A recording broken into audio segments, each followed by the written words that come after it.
that this money that you have, it's not just for you you have to plan for it.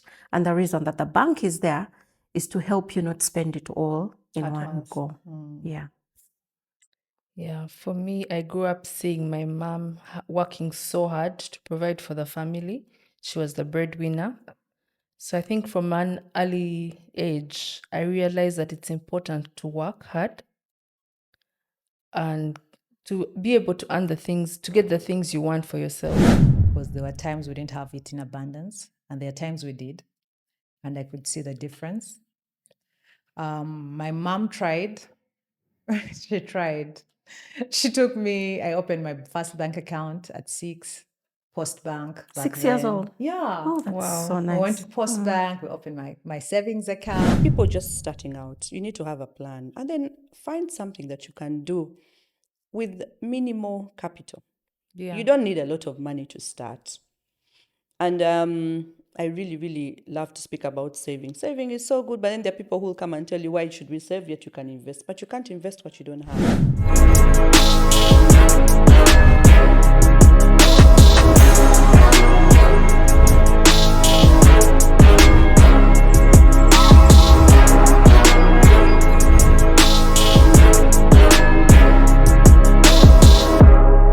Welcome to Calmly Aligned. Today, we want to take a deep dive into financial empowerment for women.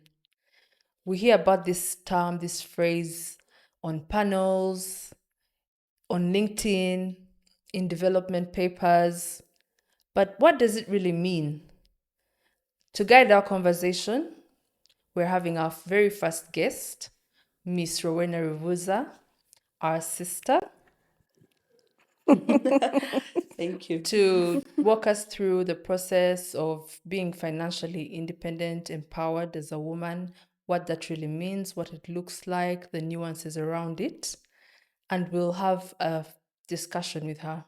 Thank you for being on the show today, Rowena. Thank you, ladies, for having me today. I'm excited to be here. Joining the conversation, I'm Samantha. Priscilla? Amanda. You're welcome, Rowena. Thank you, ladies, for having me here. Tell us more about yourself. Well, first of all, I am a senior risk advisor. Mm-hmm. I work in the insurance sector. Yes. And I have been doing this for 6 years after banking. Wow. I did banking for 10 years and now in insurance for 6 years. And I love what I do. Wow. Wow. Yes.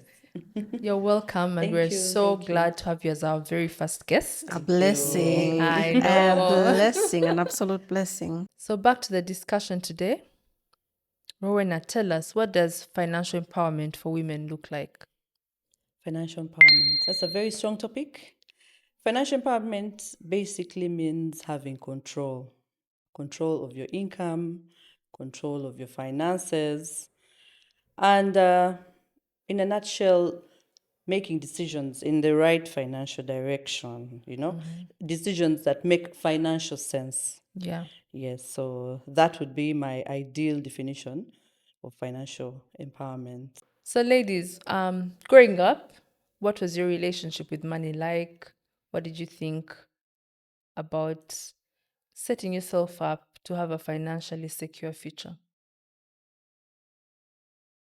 So for me, growing up, my relationship with money, I knew, of course, I would see money around me. I knew it was very important because there were times we didn't have it in abundance, and there are times we did, and I could see the difference. My mom tried. She tried. She took me, I opened my first bank account at 6, Post Bank. 6 years then. old? Yeah. Oh, that's Wow. so We went nice. to Post Bank, we opened my savings account. I had those wooden boxes that you throw coins in Piggy every bank. time. Yeah, so they really tried to teach me about saving. Spending, however, other than the normal childhood qualms of asking for stuff, I think I particularly had a handle on my spending when I went to boarding school. And it was very bad. And I don't know if because I guess I'm used to I can survive with abundance, but and with luck, I would. Of course, the first time in school, you would have just given you the money. You're bowling. You're having breakfast. Samosas. You don't eat the posho. You want chapati with the beans. Then later on, after a few weeks, you're now looking for blue band. You don't even have those people that have appetizer. You're looking for whatever to even the food, even the school would go through that process, by the way, because in the beginning the beans are fried and then later on they get yeah. So my money habits, even now I'm still learning. I don't know if we'll get there about my habits now. Priscilla? Thank you for sharing. Wow. A lot similar to Amanda. As a child, you understand money very quickly. You know that you need it. That understanding was there. Also, very quickly, for me, as a child, I saw very quickly that when you had it, you were treated differently. And Yeah. you were that aware at a young age? Yes, I saw it. I saw it, and it bothered me. And then another thing that maybe stands out is we were not. I saw that my parents gave us everything we needed. We were not. I didn't really handle money until I was a little bit older. Like they say, every here and there you'd get like a gift, but then that gift there was no concept that let me keep this money, let me save it. It was you get money, you spend it. You're buying yourself sweets, the usual. You go for evening walks. You got maybe your money. You're going to buy your chocolate, your whatever. Then Amanda mentioned secondary school, and I just wanted to laugh because the school that I went to, there was a very particular amount that you were supposed to get as pocket money. It was 10K. And then they had an option for you to bank the 10K or to keep it for yourself. I opted to keep it because I was very excited. Tell me how I spent that money in 1 week, and it was done. It was gone. But the good thing was the school food was good. There was also the grab, which they give you to pack. But for me, I remember thinking that, wow, it stood out to me that if you don't plan, you're going to get yourself in a situation that won't be very pleasant. Because the pocket money was gone. In week 2, the grab was gone. And it was not pleasant. It was a very stark lesson for me that this money that you have, it's not just for you you have to plan for it. And the reason that the bank is there is to help you not spend it all in one go. Yeah. Yeah, for me, I grew up seeing my mom working so hard to provide for the family. She was the breadwinner. So I think from an early age, I realized that it's important to work hard and to be able to earn to get the things you want for yourself. So I had that discipline of saving, and not just saving and investing. I think it's all about delayed gratification, that discipline of being able to take off paying yourself. They call it paying yourself first. Yeah. Paying yourself first, seeing it grow bit by bit, slowly.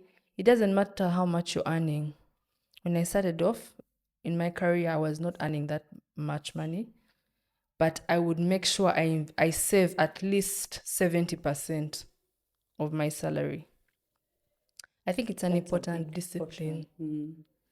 What are some of those strategies you think anyone should be able to put in place? Well, first of all, personally, I never had any money discipline, truthfully. And growing up, I really didn't understand what money was like. However, I had my first bank account, just similar to your story. I had my first bank account when I was 10. And that's because I had a job back then in the day. I had a job that used to pay us on a monthly basis 50K. Wow. 50K, yeah. At that age. Yes. So we used to have a TV show we used to go for, and they used to give us a salary every month. So my mom opened an account in Crane Bank at the time. So I didn't know how much was in the account. I didn't know. However, when I got to secondary school and I got to know the value of money, I started withdrawing. Like every time I felt like I needed a new hairstyle, I'd go and check out Withdraw money. and Check out 30K, you go, pass by Kampala Road, Santos, ice cream, go Wandiga, do your hair, go home. Yeah. Before I knew it, I had no money. So even when I went to, when I kept growing in secondary school, I understood money until a point in life when things started going down the drain, Yeah, and there was a point when we had so much and then we didn't have at all. Yeah. So that's when it clicked that I needed to take it seriously. Yeah. Yeah, so it's also some of the strategies actually is to first start by training our children on how to Yes. save money. These little piggy banks really, really make a difference. Yeah, so I started saving very small amounts, but then there was always a need. So you want to save, but then you need to have the aspect that the discipline not to touch the money. And truthfully, even in secondary school or university, we don't usually have that discipline. Not at At When a all. need comes, you feel like you need to sort it out Yeah. instantly. At all. Yeah. So it's until I started. It was still way so many years into employment that I learned that I needed discipline. Yeah. I need to learn to say no. Oh. And I think it was easy. Back in the day, it would have been easier for our parents to save money than it is for us today. Right now, everything is at your disposal. And everything needs money. You Exactly. breathe, just breathing alone, you have to pay something. So for everything you need, it's just a click on the a phone. click Yeah. away. It's been you want made this so Delivered to your easy. doorstep. Exactly. You Our don't even parents had to get up, go to the bank, withdraw. But there's Fill out no the that form. They delay. didn't even That have- delay no. is no longer there for Yeah, us. credit cards, Yes, mobile money, yes. borders. I know. Jumia. Yeah.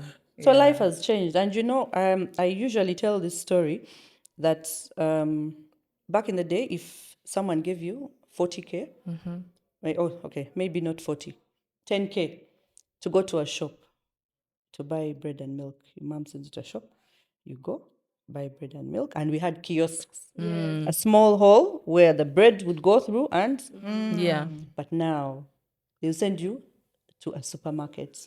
The aisles. And the aisles are not, Those there's no aisles- mistake in how yes. things are placed. The placement Exactly. is very The colours. strategic. So you're going to see, before you get to the bread and the milk, my friend. The Thank colors are you. attracting you. Yes. Even when Bright you're going to the red. intention of buying bread, you'll Yes. see cookies, biscuits, I used to and do this that. thing where I would laugh at myself. I'd walk in and say, I'm not even picking a basket, because picking a basket means I'm going to put many things. Yes. So I would end up walking without, but I'd still end up with. And then you'll feel that you need to spend the 10K and it's done. Yes. Yeah. You went to buy milk and then that's the day you'll feel that you need to be healthy. Instead of let me take honey today. You did not go to buy honey. You did not go to buy sugar. I know. But then you feel like, the milk might need escort. Let me take Nescafe or let me take something else, Yeah. So it's become very, very different for this generation. Yeah. Yeah. So if you don't have discipline, guys, Delayed gratification. if you cannot say no, really, then it will become a big problem. Saving becomes complicated. challenge. Yeah. Being financially empowered becomes complicated because you must have some level of discipline. A saving culture. Yes. You're talking yes. about accounts when you're young. I know a person who fought that the kid was gifted a saving. They gift them well, the saving accounts. And she threw a tantrum. She was like, "Oh my God, you're teaching my kid about money. Next thing, she's going to start asking guests for money, those things." And I guess there's a point to it because, sometimes maybe they are too young. They get excited. Someone comes and they're like, "Put in my account." Is there like a specific age that should be? Where we Is it because introduce money. they introduced it early, or is it? Well, personally, I think the earlier the better. Yes. Yeah. If someone stops their child from owning a piggy bank, I think there's a small level of ignorance, really. Yeah. Maybe it's from experiences they had or they've seen in the past, that if someone gets to know about money, they're going to go and start asking people for money. But you also need to tell these children about tell them why they're saving, tell the importance of saving. And they need to actually earn it. Yeah. They need to know that they need to work to earn money and not just beg for money. Because truthfully, this money that you're just given, you don't usually spend it wisely. Yeah, but if you teach your child that they need to work, even if it's a small chore around the house, go wash the dishes, and then you give them a 2K, 5K, they'll know that they need to work, Yeah. put money into that piggy bank. Yeah, so I think that is I think there is no age limit, really, as long as a child can be able to do something fruitful. Yeah, it would make a big difference. Yeah. So when you introduce SIGIT, you encourage them to work for it. Yes, yeah, they need to earn it. Okay. Yeah.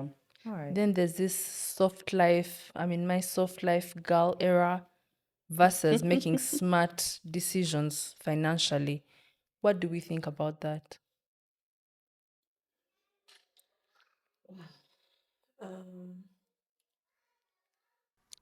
I think there's a balance that you should strike. That's my personal opinion. There's nothing wrong with soft life. I Yeah. think we all want that. But also, are you able to give it to yourself? Is the expectation that it's coming from someone else? If it's coming from someone else, can you depend on it? You see?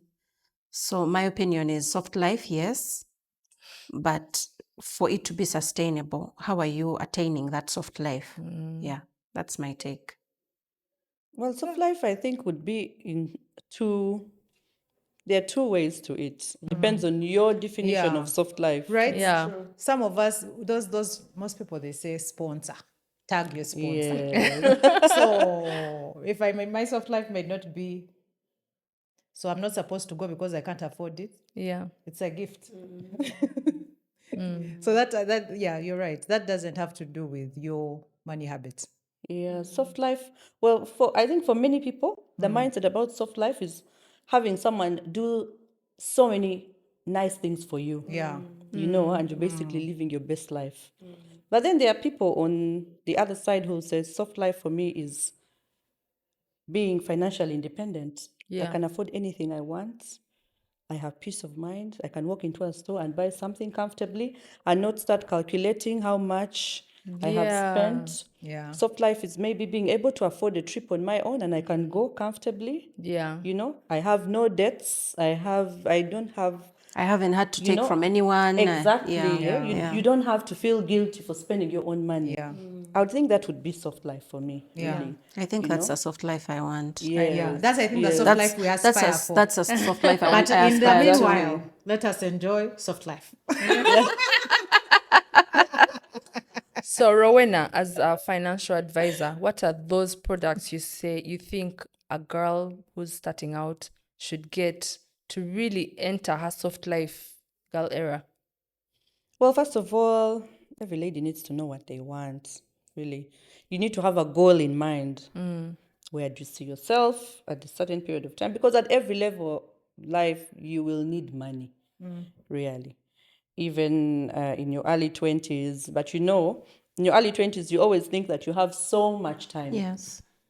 You feel like, if someone is giving me money today, I can spend it and still get more money tomorrow, which is not the case. So time is of the essence. You need to know what you want. You need to know where you want to be at a certain period of time. Personally, I'd love to retire at 50. Wow. Okay. Yeah. All the dreams are valid. Yeah, but I have also met, I have some clients who plan to retire at 40. There's one particular client of mine that really inspires me. He made 40 this year and he has retired. He has closed shop. Wow. Yeah, so he just sits back and watches his Enjoy businesses How did run. he achieve that? Well, now that's a good question. Back to the question you asked, he started early. How When old he was was on he? campus, he started a mobile money business. Yeah, he didn't have a shop, but people knew that he was He's the trading. guy. Yeah. So he'd always, once he left class, he'd put on his mobile money apron and he would just hang around campus, really. He'd hang around the university and people would come to him to transact, but he had discipline. That gentleman has discipline. He would save and save money. So he supplies major supermarkets and all. Yeah, so now he sits back and because he had a goal, He knew where he wanted to He be had at a certain- vision. Exactly. Wow. So now the people just starting out, you need to have a plan and then find something that you can do with minimal capital. Yeah. You don't need a lot of money to start. And I really, really love to speak about saving. Saving is so good, but then there are people who will come and tell you, why should we save, yet you can invest. But you can't invest what you don't have. You need to first accumulate funds, and then you can invest. Yeah. And So now, saving is for accumulation. exactly. So once you have money, you have options. There's so much you can do. And now you don't really have to have a store, a shop to sell your items. You can do it online. There are different ways of making money. So start with something manageable. Okay. And also, I would also advise the young people to not listen so much to what people out there are saying. Right now it's really crazy. This social media era, you're going to see your friend starting out with a store, maybe in Garden City, and you'd want to do the same. Peer But pressure. you could make more money in your house by selling online. Yeah. So start with what you have. Avoid this peer pressure. Don't do things the way other people are doing them because, oh, she's doing this, I must do that. They might have more connections, more experience, in that area. And then now you feel like you need to do the same. Yeah. So basically, start with what you have. But first and most importantly, accumulate funds, save as much as you can. And the young people, maybe some are still going to school, people will give you pocket money. You need to have a level of discipline to say, you know what, let me put away 50% of this amount. Like Samantha, 70 is big. Yeah. So you need to put away a percentage, accumulate it over a period of time, and then make a decision, on the direction. I also think, like, maybe for Samantha, I don't know about her especially. I think sometimes some of us are in, maybe that's also a question I can ask you. Some of us are in privileged places where we can afford to save. 70%. Yes, Yeah. like we are not paying rent. We're in our parents' house. We are not. We have, you might get a lift, or there's those things that help us. So is it someone may be out there saying, how do I save when I have hardly? I'm I have living to pay. I have to from pay hand rent. mouth, I have to pay hand to utilities. mouth. I'm I overwhelmed need with transport to expenses. my So job. I need saving, in other words, looks like a privilege. That is true. That is true. Saving, I would not necessarily call it a privilege because it still comes down to discipline. Yes. You get it, eh?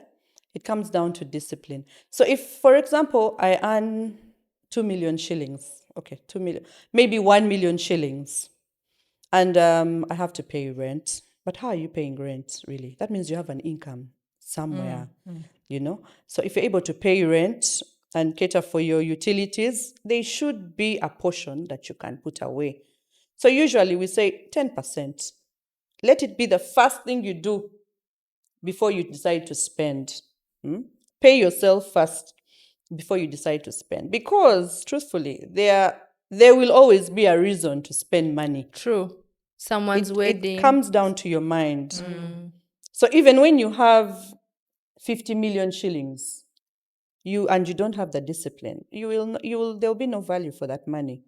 Really, it comes down to discipline. So once you earn, if you have a small income, put away a certain percentage, 10% at least, really. Put it away first, then you know how to juggle with the balance. You get it? Once you don't have that urge that, you know what, I need to put this away because tomorrow and next year and the other year I'll still need money. If you don't have that in your mind, truthfully, it will be so hard to save. Okay. You get it, huh? Yeah. So we're talking about saving, right? Saving is the assumption that you have an income. So there's some ladies that are married. How do they get an income? Stay-at-home mom. Do they get extra kameza money? Like how? Yes. Like what do we do for such people? Because there are many. Yes, that is true. I recently saw a clip on Instagram. I don't know if some of you saw it, of one of celebrity people who bought a car for her husband. And I saw. Oh my God. Yeah, and she said she used her Kameza money. She accumulated Kameza money. Yeah. That's not what I But saw. it varies. Yeah. Yeah. That's what I saw. What I saw Yeah. was very bad. And she mentioned it as she was gifting. She was telling Yeah. ladies, Bambi. this is Kameza money. Yeah. This is But- what Kameza money can do. Yes. Exactly. But not all homes will have Kameza, truthfully. And of course, the Kameza might not be the same. Yeah. Someone might get Kameza of 1 million shillings. She can afford to buy that car over a period of time. Someone, I mean, my understanding of Kameza is the food that you're going to have at that time. Utilities, right. Tomatoes, onions, what, you Yeah. know? Others even know the price. Exactly. Tomatoes, 10,000. Yeah. Yes. So I That personally... is like theft, right? When you now oversave the No. 10,000 and you buy 8. I think being a stay-at-home mom means you're a financial decision maker in the home. Yeah. Yeah. So I don't count it as theft. You're a partner. So maybe With that your needs spouse. to be like for the people getting married. You need to marry someone that you're compatible with, not just financial behavior, but also someone with whom you're on the same page. Because you see many women, they are bamboozled into being stay-at-home wives, and then the money doesn't come in. That is true.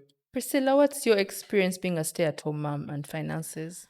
I'm lucky in the sense that I am given a weekly stipend, and I plan for it. Initially, being told that, I remember the first thing that we used to argue about when we got married was make a budget, and then I was like, what do you mean make a budget? You don't trust me? I have to tell you what I'm going to buy? Yeah. Said, no, it's not about telling me. It's for you. Make the budget and go by your budget. And for a long time, I didn't understand it. It felt like there was mistrust. It felt like I was answering to someone. But over the years, I've seen the sense in that. You know what's in your home. You know what you need. When you get your stipend, you know what you're going to use it for. So there is room to save. I can relate with the budgeting issue because I am a good saver, but I struggle with budgeting. And budgeting is where a lot of leakage happens if you don't Yes. budget the right way. Yes. So what are some of those strategies in budgeting we can share with our audience? But first of all, I think you need to prioritize. Because if you don't direct your money where to go, your money will direct you. I like that. You see a Gucci bag and you'll go and buy it. Quotable moment. Right? If you see fancy shoes, you'll go and buy them. Because you feel like, I have money with me. So you've not planned for what you were given. You've not budgeted. So you need to prioritize and say, okay, they gave me this amount of money. Let me first buy food, pay utilities, and then maybe there's some left that I can save. Yeah. So we're not saying that go and kill yourself and die, don't eat, and no, but be organized. Have a plan. Yeah. So direct that money where to go. Because truthfully, guys, money will drag you to where true. it wants you to go. That's very Yes. true. I think get we've all it, had eh? experiences. I Yeah. personally I have mine where it feels like, but I'm being led. Or you sit and you're like, but where did the money go? Exactly. That You know, happens a those lot. moments, you're like, where did the money go? And you're genuinely puzzled. Yeah. And in those moments, I felt like money has dragged me. yeah. Yes. So how Yes. about these things they call the circles? These women things in the Yes. Yeah, isn't that circles. a way for maybe those women at home to Nigina, come together as a circle. group? Yes. So they, Yeah, and I'm Yeah. also curious about now, like, I also know women who they don't get that stipend. Everything finds them at home. Yeah, that is true. Yeah, I want to know, like, for a person like that, what do you advise? But let's start with what Amanda. The circles. Yeah. Well, circles have become very popular. Cash rounds. I think in Kenya they're called chamas. Well, they're good. However, from a risk point of view, you need to be very calculative when joining such groups. Yeah. You've had stories of where the treasurer ran away with someone's Yeah. money. Yes. I was about you know? to ask that. Yes. Yes. How So do you prevent that? Yeah, so it's very important for you to partner with a regulated entity. so that you also feel safe. And as ladies, we always want to feel secure and safe, feel like you're doing the right thing. Yeah. So I would, first of all, strongly advise people, look for an entity that's regulated. You can monitor your funds. I recently got a phone call from a lady who was in panic mode. And she was saying, I'd like you to check whether our statement is ready. Please send me my statement. I went back to work and I checked and there was no statement. Account never existed. Oh my God. Yeah, so someone lies to them that, we opened their account and we invested your money here. There was nothing. Oh no. And there were a big group of ladies, very big group of ladies. And these are small entrepreneur companies that are just starting out. She was so devastated. Someone So- took their money? Oh, yes. Of course, there are people they select as signatories to manage the funds, but there was no money. I don't even know what they were showing the members. Now your money has grown to 10 million, to 20 million, but there was no money. Wow. Yes. So they lost a lot. She had to start from scratch. So it's important to partner with an entity that's regulated so that you can track your funds. This is hard-earned money. We can't play with it, Yeah. Yeah. So yeah, cash rounds are not bad, but I would advise people to just be very calculative with the people that they're dealing Partnering with. with. And also, it's good to put your money where there's growth. And truthfully, if we did a cash round here and Yeah. everyone is bringing 50K, There's no growth. you're only excited when it's your turn to Yeah, to receive, receive, because I'm yeah. now going to get 150K. Yeah. But there's no growth. There's no The money is growth. not growing. Market trends are changing. Interest Yeah. rates are going high and low. Inflation. Exactly. So your money is not growing at all. So I would not really advise so many people to go for cash rounds. They also give you the opportunity to borrow. It's good. It's short-term enjoyment. You're just happy for a moment. But in the long run, it doesn't really make a lot of sense. Your money is not growing. I always wonder that borrowing. Where are they borrowing? Because if I need to borrow money, right? And let's say we have all 50-50, I would expect by the end of the month, one of us is getting 200. Yeah. So now if I borrow and it's your time tomorrow, how does that work? I think maybe that's I a think different borrowing program. is against it's a the different. SACCOs. Yeah, it's against SACCOs, not the cash rounds. Yeah. Okay. Yes. But also with cash rounds, the funds could get to me. And then the next time I don't contribute, Yeah. True. and then someone will make a loss. You see, So you need to have some level of security with these other small groups and circles that we are getting ourselves into. Yeah, right now there are so many regulated companies. So we have so many opportunities to invest even from as low as 100,000 shillings. Yeah. You don't need a lot of money really to start. But what's important is starting. And that's where many Ugandans really struggle. They don't know how to start. They keep postponing. You get it? Today is the 3rd of April 2026, and you say, okay, I'll start tomorrow. Before you know it, it is December, and you've not started. I've had a beautiful statement before. The best time to start was 10 years ago. Exactly. The second best time to start is now. Now, because this is the youngest you'll ever be Exactly. in your life. Today is the youngest you'll ever be. So why not now? Yeah. Really, yeah? Yeah. Would you like to say something else? Priscilla had asked a question around Yeah. this. Ladies Yeah, at home. for someone who's a stay-at-home mom, you don't touch any money, things find you at home. What do you tell such a person? Well, for a stay-home mom, first of all, from the experience I've had with some clients, because there are clients who come and they're purely housewives. They actually have some extra gigs they do. Besides that, some do counseling, marriage counseling. There are different things you could do at home, really, that could bring an extra income. Yeah, besides the Kameza, where you'll have to put away some money, you can look for something that you can do in the comfort of your home. Yeah, it could be content creating. Is it content creating? Yes, on different topics, really. Yeah, so those could be extra gigs. You could also go and have maybe financial literacy sessions at different organizations and just work within that time. Something that just brings that something extra to you. Yeah, so that would really work, and I don't think it would jeopardize Create the home friction, or create yeah. some friction in the Yeah. family, because like back in the day, we were not allowed to go out and have very thriving businesses. Yeah, so you can just look for something that you can do in the comfort of your home, really. Yeah, it could be gardening. It could be maybe some people I see sell fruits and package them, and they do Content those things, creation, content creation, tailoring. So there's a lot more that you could do, but you just need to put your mind to it, really, and know that you're going to move in that direction. Yeah, so that's what I would. I've actually been watching a lot of those AI stories. And in every AI story, there's two parts of it, right? There's always a woman that is very, very, okay, let's say wealthy, that supports a man and allows to now hide, those like you hide that you don't want to emasculate him. So you now, what's the opposite? You're like a doormat pretty much on your money. And then there's the other one where the ladies are frustrated because or they're again doormats because they don't have money. And in many of those ones I've seen,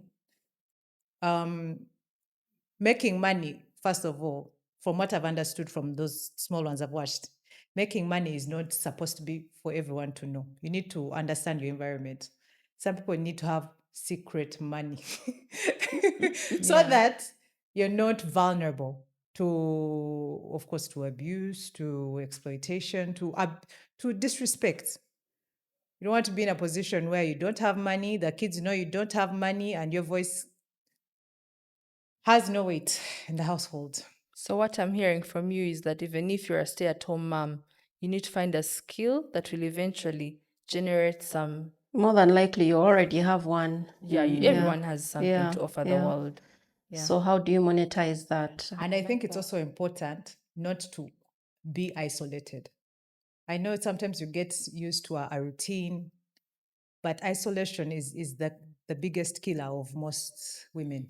But you touched on something that I found very interesting.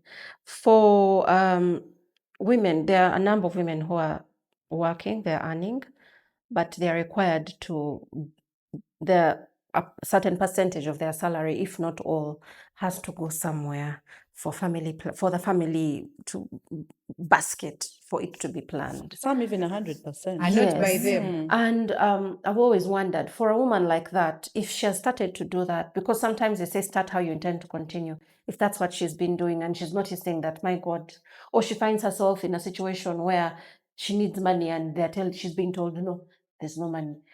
What do you advise someone like that?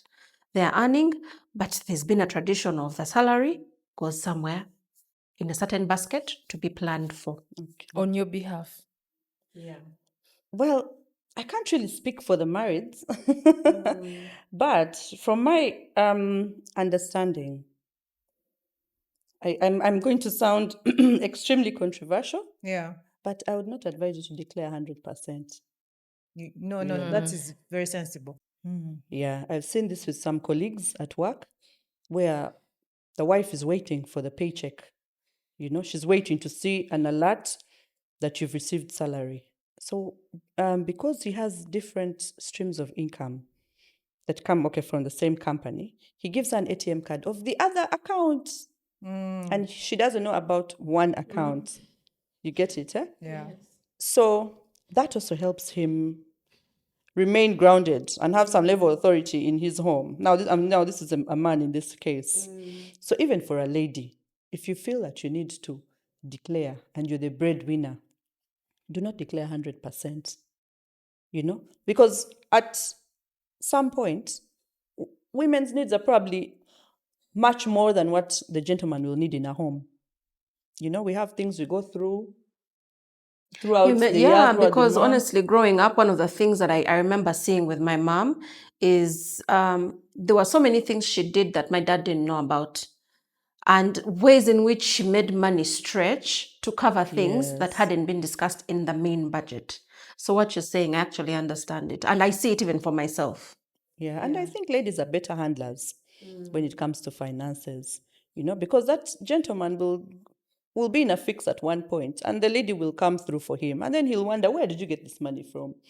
And she'll say, no, I had a source of funds somewhere. Yeah. You get it? So don't declare 100%. You need that 20% or 30% you've not declared will be good for a rainy day. Yeah. Because once you push everything there, guys, It's out of your remember, You're hands. exposed. fully exposed, and remember, you have children who are still looking up to you. In the event that both parents are not there, then what? Then how do these people go on? You get it, eh? Actually, you raise a very important point in the event. I've been seeing a meme. It was a joke. I was like, it was to husbands. Like, husbands, if you don't empower your women, your children will be house girls and house boys We at their cancel. at their uncle, Exactly. at your relatives. That is And true, it's a and thing it we have is seen it very in the true. past, like at least Yeah. in It's a reality. real reality. Like, And no one will look after your children Yeah. better than you. So the we husband trust our needs siblings, to. but they might not love my children the way I do, or look Yeah. after them the way I do. You get it? Eh? So it's important to diversify. So women empowerment financially is not only a woman's duty. The society, the husband needs to champion. So as we wrap it up, Yeah. I wanted to direct that line of thought when we are talking about this rainy day fund. What's the best way to invest it? I've had people say that unit trusts and bonds are for people who know nothing about investment because they bring very low returns.